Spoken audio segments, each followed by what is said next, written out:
오늘 하나님께서 우리에게 주시는 말씀은 누가복음 17장에 있는 말씀입니다. 누가복음 17장 11절 말씀부터 19절에 있는 말씀입니다. 제가 가진 성경으로는 신약성경 123페이지에 있는 말씀입니다. 신약성경 누가복음 17장 11절 말씀부터 봉독해 드립니다. 예수께서 예루살렘으로 가실 때에 사마리아와 갈릴리 사이로 지나가시다가 한 마을에 들어가시니 나병 환자 10명이 예수를 만나 멀리 서서 소리를 높여 이르되 예수 선생님이여 우리를 불쌍히 여기소서 하거늘 보시고 이르시되 가서 제사장들에게 너의 몸을 보이라 하셨더니 그들이 가다가 깨끗함을 받은지라. 그 중에 한 사람이 자기가 나은 것을 보고 큰 소리로 하나님께 영광을 돌리며 돌아와 예수의 발 아래에 엎드려 감사하니 그는 사마리아 사람이라. 예수께서 대답하여 이르시되 이 10사람이 다 깨끗함을 받지 아니하였느냐? 그 9은 어디 있느냐? 이 이방인 외에는 하나님께 영광을 돌리러 돌아온 자가 없느냐 하시고 그에게 이르시되 일어나 가라 내 믿음이 너를 구원하였느니라 하시더라. 아멘. 2017년도 우리 맥주감사주일을 맞이해서 우리 안디옥의 식구 여러분 가정 위에 하나님의 평강의 축복이 충만하시기를 주의 이름으로 축원합니다. 얼마 전에 브라질에 있는 유명한 그 아마존 숲을 TV 방송에서 방영한 적이 있습니다. 40m나 되는 큰 나무 꼭대기 그 나무가지 사이에다가 꽃가지집처럼 지은 방이 하나 있는데 거기에서는 그 방이 제일 비싼 호텔 방이랍니다. 어쨌든 사다리를 타고 한참 올라가야 되는 그런 방에 비싼 돈을 내고 들어가서 유숙하는 것이 거기 다녀온 사람의 자랑거리랍니다. 그런데 밤에 자는 동안에 지붕 위에 원숭이들이 모여가지고 얼마나 시끄럽게 하는지 정신이 없답니다. 그리고 아침에 문을 열고 나오면 그 문 앞에 원숭이들이 뭐 먹을 것 좀 달라고 막 달려든답니다. 그런데 손님들이 바나나를 주면 탁 잡아가지고 빼앗듯이 가로채가지고 도망을 갑니다. 이상한 것은 그 원숭이들이 잘 아는 호텔 사장님이 바나나 바구니를 들고 매일같이 그렇게 주면 좀 공손하게 받지를 않고 또 그 사람에게서도 잡아채 가지고서는 막 도망을 가는 겁니다. 그 지역 동물의 전문가인 이 호텔 사장님께 물었습니다. 사람들이 저렇게 친절하게 주는데도 왜 그렇게 잡아채듯 도망을 갑니까? 그랬더니 그 사장님의 대답이 이렇습니다. 이게 바로 동물, 짐승과 사람이 다른 겁니다. 짐승은 내가 한평생 바나나를 이렇게 주어도 고마운 마음이 없습니다. 이게 여기 있는 짐승들의 특징입니다. 그럽니다. 그러면 왜 저렇게 도망을 갑니까? 그랬더니 그것은 불신 때문입니다. 이것을 주고는 자기를 잡아갈지도 모른다는 그 불신 때문에 도망가는 겁니다. 그래서 바나바만 낚아채듯이 움켜쥐고는 급히 도망가는 겁니다. 여기 참 귀중한 인생의 진리가 있습니다. 여러분 공산권 세계를 방문해 보셨습니까? 하나같이 못 삽니다. 그 못 사는 이유가 어디에 있느냐? 여러 가지 설명을 할 수가 있겠지만 한 가지 공산 세계에는 감사가 없다는 사실입니다. 공산권 세계에서는 혁명이란 말을 제일 많이 쓰지 않습니까? 혁명이다, 투쟁이다, 쟁취한다 그러한 말입니다. 지금 북한의 식량이 모자라서 아직도 채취 작전을 벌이는데 온 힘이 나서서 들판이고 산이고 뭐 먹을 만한 풀은 다 뜯어오라고 그런답니다. 아직도 머리에 붉은 띠를 두르고 혁명이니 결사투쟁이니 쟁취하자느니 하면서 싸우듯이 일을 하는 겁니다. 그런데 여러분 혁명이다, 작전이다, 쟁취하자 하고 하면서 이런 말을 하는데 여러분, 쟁취를 통해서 얻은 것은 감사가 없습니다. 왜냐하면 그것은 내가 빼앗은 것이기 때문에 그렇습니다. 그게 쟁취라는 말의 의미 아니겠습니까? 그렇게 해보았자 쟁취하는 것도 많지 않지만 사실은 쟁취해도 사실은 불행하다는 말입니다. 왜요? 감사가 없기 때문입니다. 이것은 빼앗은 것이지 얻은 게 아니기 때문에 그 세계에는 감사가 있을 수가 없는 겁니다. 그런데 여러분, 감사하지 않는다고 벌하는 형벌은 이 세상에 어디에도 없습니다. 그런데 탈무드에 아주 명언이 하나가 있습니다. 감사를 모르는 자를 처벌하는 법을 하나님께서 만들지 않은 것은 감사할 줄 모르는 자를 이미 불행으로 벌하셨기 때문이다 그랬습니다. 감사를 모르는 자를 처벌하는 법을 하나님께서 만들지 않은 것은 감사할 줄 모르는 자를 이미 불행으로 벌하셨기 때문이다. 감사할 줄 모를 때 벌써 그는 불행이라는 벌을 받고 있다는 겁니다. 그러니 다시 벌할 필요가 없는 겁니다. 보세요. 감사하지 않는다고 몇 년형에 처하거나 몇 년 감옥에 보내는 법이 없습니다. 왜냐하면 그는 벌써 불행이라고 하는 심판을 받고 있기 때문이라는 말입니다. 언제나 행복은 감사와 함께 찾아오는 법입니다. 오늘 성경에 보면 예수님께서 10 문둥병자를 만났다는 이야기가 나옵니다. 이 문둥병, 이 나병 환자라고 하는 것이 언제 걸리는지도 모르게 걸려가지고 손발이 떨어지고 코가 떨어지고 눈알이 빠지고 그러면서 마지막엔 아주 비참하게 서서히 죽어가는 문둥병, 그런 나병인데 당시 이게 난치병이고 전염병이었습니다. 그러므로 이 병에 걸렸다 하면 가정에서도 격리되고 나중에는 사회에서도 버림을 받습니다. 심지어 하나님 계시는 성전에도 들어갈 수가 없습니다. 어느 동굴 같은 데 모여 사는데 지나가는 사람들이 불쌍히 여겨서 얼마의 식량을 보내주면 그걸 먹고 살고, 만일에 식량이 다 떨어지면 떼를 지어 동리 돌아다니면서 소리를 질렀습니다. 그러면 사람들이 그 소리를 듣고 먹을 것을 집 밖에 내놓고 저만치 가면 그때 가서 그걸 주워 먹고 사는 그런 생활을 하였습니다. 이렇게 불쌍한 10명이 떼를 지어 다니면서 소리를 짓던 그런 사람들을 예수님이 만나셨다는 말입니다. 그런데 오늘 본문을 자세히 보면 예수님이 제사장에게 가서 보이라 그랬습니다. 이 제사장은 당시 의사이었습니다. 그러므로 나병이 나았는지 나병이 아직 있는지 제사장이 의사로서 판단을 해주는데, 만일 너 다 나았다 그렇게 인정을 하면 그때서야 비로소 집에 들어갈 수 있는 상황이었습니다. 그런데 본문을 자세히 보세요.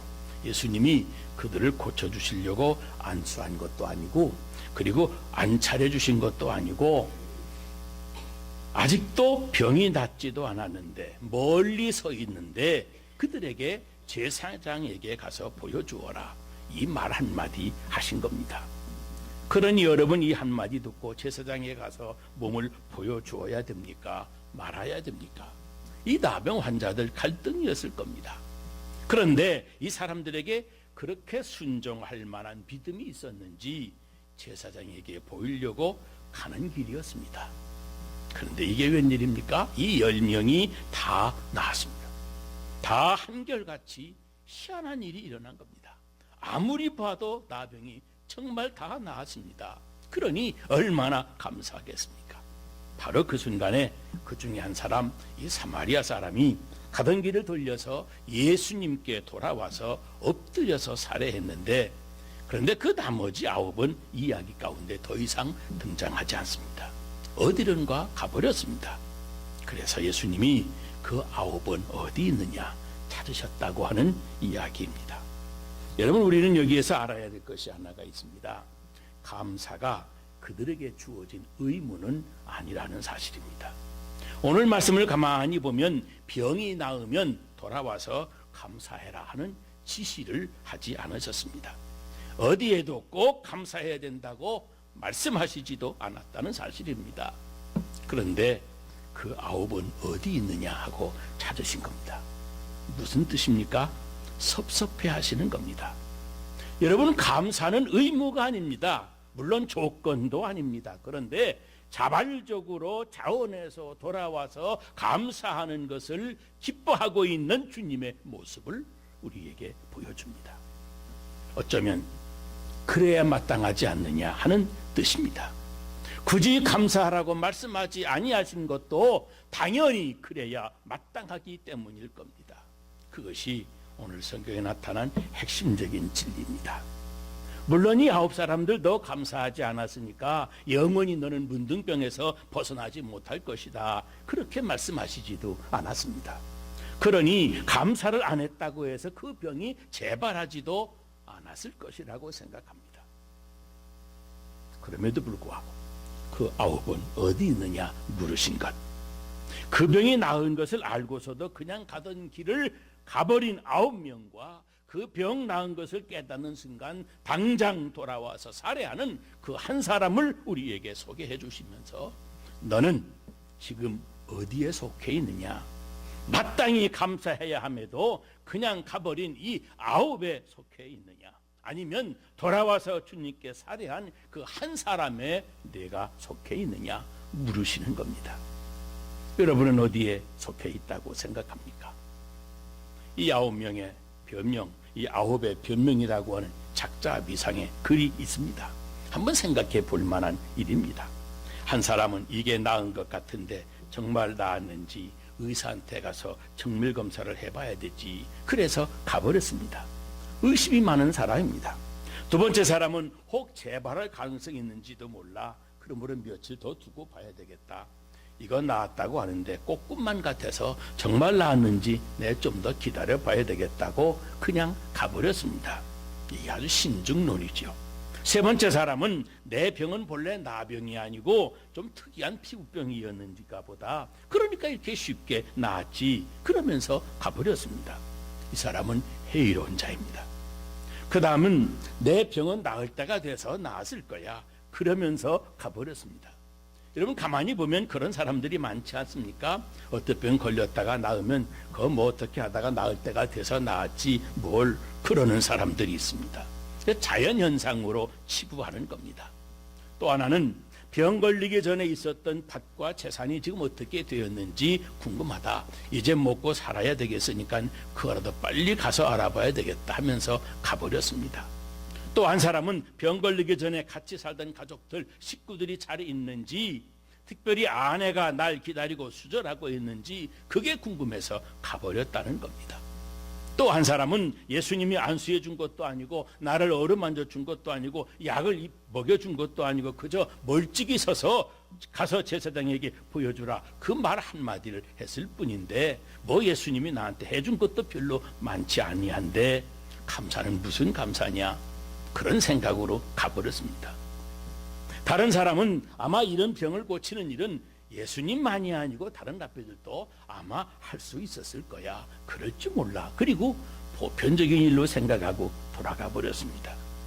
또 한 사람은 이 추한 모습으로 내가 예수님께 갈 수는 없지, 어서 가서 목욕이라도 하고 새 옷을 갈아입고 예물을 준비해 가지고 가야 되지, 그러면서 가던 길로 그냥 가버렸습니다. 그런데 오직 한 사람, 이 사마리아 사람은 달랐습니다. 이 사람은 그 있는 모습 그대로 나왔습니다. 나병 환자가 입는 누추한 옷, 그 더러워진 것, 그 붕대에 감고 있는 그 모습 그대로, 예수님이 나를 사랑해서 고쳐주셨는데 이 추한 모습이 어떠냐, 먼저 하나님께 감사해야 되지, 그러면서 주님께 돌아와서 고맙다고 사례를 했습니다. 여러분, 그 점이 중요한 겁니다. 이 한 사람은 우선 감사했습니다. 최우선적으로 감사했다고는 사실입니다. 예수님이 감사를 구원을 위한 조건으로 내세우지 않았습니다. 감사하지 아니하면 구원받지 못한다 말씀하신 것이 아니지 않습니까? 말하자면 감사는 의무도 아니고 무엇을 위한 어떤 조건도 아닙니다. 사실 감사가 의무가 되거나 어떤 일을 위한 조건이 되어질 때는 그것은 이미 율법입니다. 그러므로 의무적으로 감사하는 것은 아무 의미가 없는 겁니다. 그런데 이 한 사람은 마냥 고마운 마음에 그 추한 모습을 둘러보지도 않고 자발적으로 자원해서 나와서 감사를 드려 주님을 기쁘시게 한 것입니다. R.A. 토레라고 하는 목사님께서 쓰신 책에 이런 내용이 있습니다. 저 미시간주에 풍랑이 일어나서 배 한 척이 파손을 당했습니다. 그때 마침 거기에 수영선수 젊은이가 한 분이 있어서 목숨을 걸고 물에 들어가서 많은 사람들을 건져 구조해내는 중에 무려 23명이나 구조해냈습니다. 그 사실이 신문에도 나고 떠들썩했습니다. 근데 그 일이 있은 뒤에 오랜 후에 이 토레이 목사님이 LA 어느 교회에서 설교하시면서 미시간호에서 오래전에 배가 전복이 돼서 많은 사람이 죽을 뻔했는데 다행히 그 중에 수영선수 청년 하나가 있어서 무려 23명의 목숨을 건진 일이 있었습니다. 그러면서 설교를 시작했습니다. 그런데 그 설교가 끝나자 한 노인이 나오더니 목사님, 제가 바로 그때 그 청년입니다. 그러는 겁니다. 예배 후에 목사님이 그 청년을 데리고 사무실에 가서 그 노인과 함께 차를 나누면서 이야기를 나누다가 그때 겪었던 일 중에 가장 인상 깊었던 일이 무엇이 있습니까? 하고 물었습니다. 그때 그 노인이 하는 말이 네, 한 사람도 고맙다는 말을 하고 간 적이 없습니다. 크리스마스 때 그의 카드 한 장도 올 일이 없었습니다. 그것이 저에게는 일생 동안 가장 인상 깊은 일입니다 하더라는 겁니다. 여러분, 사람들이 어찌 이럴 수가 있습니까? 이렇게 삭막한 세상이 되어가는 이유가 여러분 무엇이라고 생각합니까? 그때 바로 감사하지 아니하면 감사하는 마음은 사라지고 맙니다. 하루만 지나도 아니 몇 시간만 지나도 사람의 생각이 바뀌는 법입니다. 오늘 이 변명 같은 생각에 빠져서 그냥 가버린 9명의 이 나병 환자들처럼 고마운 것은 가슴에서 다 잊어버리고 감사하지 못할 이유들만 자꾸 생각이 나는 겁니다. 그러면 감사는 끝내 못하고 맙니다. 스스로 삭막한 세상을 만들어 가는 겁니다. 그러므로 감사는 그때 바로 감사하지 아니하면 영영 못한다고 하는 것을 잊지 말아야 됩니다. 여러분, 사도행전 12장에 가보면 기가 막힌 일이 벌어집니다. 우리 기독교를 박해하던 헤롯 대왕이 교회 지도자였던 야고보를 칼로 쳐 죽입니다. 그때 백성들이 대단히 좋아하는 것을 보고는 교회 또 다른 지도자였던 베드로를 죽이려고 이제 잡아서 감옥에 가두었습니다. 마침 무교절 기간이라 베드로를 바로 처형하지 못하고 기다리는 중인데 그때 베드로가 온 교회가 베드로가 갇혔다는 이야기를 듣고 하나님께 간절히 기도를 했습니다. 그러니까 베드로가 처형되기 하루 전날인데 하나님이 그 간절한 기도를 들으시고 천사를 감옥으로 보내서 잠자던 베드로의 옆구리를 쳐서 급히 깨워서 감옥문을 열고 제치고 그리고 풀어 꺼내 놓으셨습니다. 아무것도 모르고 죽을 줄만 알았던 베드로가 잠시 환상을 보는 줄로 알았다가 밖에 나와서 찬바람에 정신이 바짝 들면서 아하, 다 죽었던 내 목숨을 하나님이 살려주셨구나 깨달았습니다. 얼마나 감사한지. 여러분, 그때 베드로가 곧바로 찾아간 곳이 어디인 줄 아십니까? 사도행전 12장 12절에 보세요. 마가라 하는 요한의 어머니 마리아의 집에 가니라고 되어 있습니다. 이 마리아의 집이 어딘 줄 아세요? 거기가 바로 가정교회, 교회였습니다. 오늘 같은 화려한 교회당 건물은 아니지만 몇몇 성도들이 정기적으로 모여서 예배드리고 모여서 기도하던 가정교회였습니다. 베드로는 감사를 깨닫는 즉시 곧바로 주님의 교회를 찾아가 감사를 드린 것입니다. 여러분, 저는 목사이기 때문에 주중에도 대부분 교회에 나와 사무실에 있는 날이 많습니다. 언젠가 병원에 입원해 계시던 집사님이 교회에 오셨습니다. 그래서 아니 어떻게 이 시간에 교회에 나오셨습니까? 하고 물어봤더니 제가 지금 중환수술을 받고 입원해 있던 병원에서 지금 막 태어나는 중입니다. 내가 내 생명을 다시 찾았는데 집으로 가기 전에 하나님께 먼저 감사하고 가려고 왔습니다. 그러는 겁니다. 잘하신 겁니다. 바로 지금 그 시간에 감사하지 아니하면 감사할 수 없게 되는 겁니다. 여러분 혹시 사시면서 그런 전화 받으셨을 겁니다. 반갑게 전화해서 가스가 나왔습니다. 그럽니다. 그 사람이 큰 수술을 받은 다음에 의사와 환자가 함께 기다리는 것이 있습니다. 바로 가스가 나오는 겁니다. 만일 이 가스가 안 나오면 이제 문제는 심각해지는 겁니다. 재수술을 받아야 됩니다. 그래서 초조하게 기다리다가 마침내 가스가 나오면 이제 살았다고 서로 전화를 하면서 고맙다고 인사를 하고 그럽니다. 여러분 가스가 뭔지 아십니까? 방귀입니다. 방귀. 허구한 날 방귀 끼면서 살지만 그게 그렇게 고마운 것인지 몰랐던 겁니다. 여러분 환난과 고통과 역경, 그것이 사람의 생각을 깊게 만들어줍니다. 사람을 깨닫게 만들어줍니다. 그리고 그 깨달음이 있을 때 비로소 감사할 수가 있고, 감사 있을 때 행복이 따라오는 겁니다. 여러분 행복은 언제나 감사와 함께 찾아옵니다. 그런데 이상하게도 우리는 형통하고 평안할 때에는 아무 생각 없이 인생을 삽니다. 그러다가 절박하고 아주 큰 어려움을 당하고 나서야 비로소 깨닫고 감사하게 됩니다. 전 세계가 갈채를 보내는 감동적인 인간 승리의 다큐멘터리가 있습니다. 발로 쓴 내 인생의 악보, 발로 쓴 내 인생의 악보라고 하는 책입니다. 이것은 천상의 목소리로 가스불송을 부르는 가수, 이 복음성가 가수 싱어의 수기입니다. 레나 마리아라고 하는 가수는 날 때부터 장애자로 태어났습니다. 두 발이 없습니다. 다리는 있는데 그것도 한쪽이 너무 짧고 한쪽이 깁니다. 그래서 그는 하나님을 그 천사의 목소리로 찬양을 하면서 삽니다. 그가 말을 합니다. 내 몸의 장애는 나의 오늘이 있게 한 본질적인 요소였지 이것이 내 인생의 장애는 아닙니다. 그랬습니다. 얼마나 멋있는 말입니까? 내 육신의 장애는 나의 오늘이 있게 한 본질적인 요소였지 이것은 내 인생의 장애는 아닙니다. 그런 겁니다. 여러분 긍정적으로 그리고 신앙적으로 생각할 때 우리는 언제나 감사할 수 있습니다. 감사 자체가 이 레나 마리아의 삶을 저 태양보다도 더 밝게 인생을 만들어 주었습니다. 여러분 잘 되고 평안한 데서 감사가 우러나오는 줄 알지만 실질적으로는 그렇지 않습니다. 오히려 가장 어려운 형편에서 고난에서 시련에서 고난당할 때 그때 우리는 감사를 깨닫고 그때 감사하게 되는 겁니다. 고통 없이는 깨달음이 없습니다. 그리고 깨달음이 없이는 감사가 없습니다. 깨달음의 깊은 세계에서 비로소 인생은 감사하게 되고 그 감사할 때 비로소 행복으로 이어지는 겁니다. 여러분 행복이 어디 있습니까?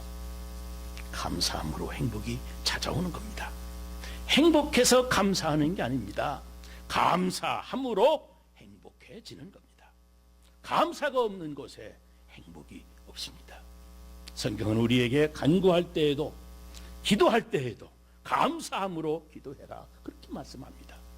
우리 하나님은 기도도 감사의 기도를 들으신다는 말씀입니다. 감사하는 자에게 은혜와 응답을 주시고 마침내 기적을 행해 주시는 그런 하나님을 믿으라는 말입니다. 오늘 말씀에도 내 믿는 대로 되리라. 내 믿음이 너를 구원했으니 평안히 가라 그러셨습니다. 무슨 말씀입니까?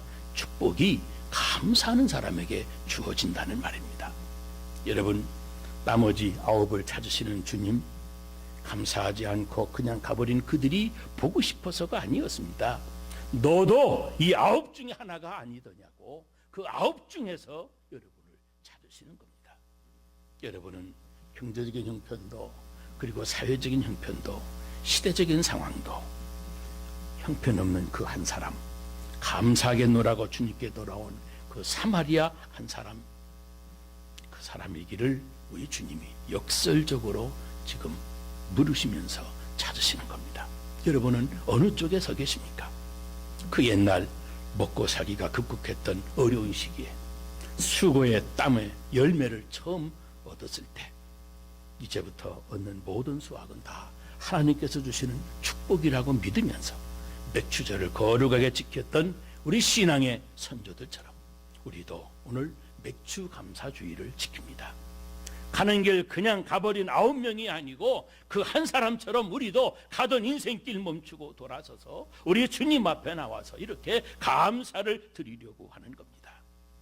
범사의 형통한 은혜와 인생의 행복, 그것은 바로 그 고마워하는 마음을 주님께 드리려고 주님 앞에 돌아온 그 한 사람, 바로 여러분에게 주시는 뜻밖의 축복인 겁니다. 오늘 이러한 축복의 간증자들이 되시기를 주의 이름으로 축원합니다. 기도하겠습니다.